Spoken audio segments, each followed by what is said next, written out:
ஒரு ஊர்ல ஒரு படு முட்டாள் இருந்தான். அதே ஊர்ல வெகு ஞானமுடைய ஒரு அறிவாளியும் இருந்தாரு. அவரை ஊரே புகழ்ந்துச்சுது.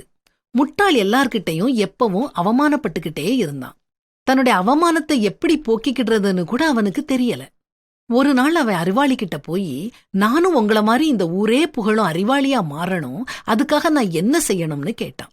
அதுக்கு அந்த அறிவாளி சிரிச்சுக்கிட்டே, நீ நிஜமாவே அறிவாளியாக விரும்புறியா அல்லது அறிவாளி மாதிரி காட்டிக்கிட விரும்புறியா?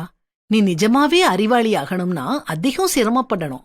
ஆனா அறிவாளி மாதிரி காட்டிக்கிறது ரொம்ப சுலபம். என்ன விரும்புற சொல் அப்படின்னு கேட்டாரு. அந்த முட்டாள் சிரமப்பட தயாரா இல்ல. அதனால அறிவாளியா காட்டிக்கிடவே விரும்புறேன், அதுக்கான வழிய சொல்லுங்கன்னா. உடனே அறிவாளி அந்த முட்டாளோட காதுல ஏதோ முணுமுணுத்தாரு. அவன் முகம் பிரகாசமா மாறுச்சுது. அவர் சொன்னபடி நடந்துகிட்டான். ஊரே அவனை பெரிய அறிவாளின்னு பாராட்ட ஆரம்பிச்சது. அவன்கிட்ட எதிர நின்னு பேச கூட பயந்துச்சுது. முட்டாளுக்கு ஒரே சந்தோஷம். அப்படி என்ன சொல்லி இவன் அறிவாளி ஆக்குனாரு அந்த நிஜ அறிவாளி? ரொம்ப சுலபம். யார் என்ன சொன்னாலும் அது பொய், அது அப்படி இல்லன்னு மறுத்து சொல். அவங்க மேற்கொண்டு பேசினாங்கன்னா, எங்க அத நிரூபிங்க பாக்கலாம், சவால்னு மிரட்டு.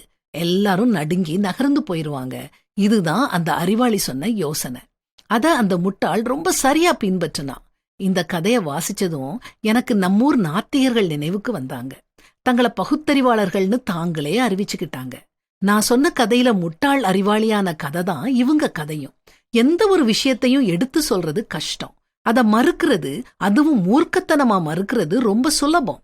கடவுள் உண்டுங்கிறத நாம அனுபவிக்கணும், நாமே நம்பணும். அதை நிரூபிச்சு காட்டுனா என்ன பதில் சொல்றது?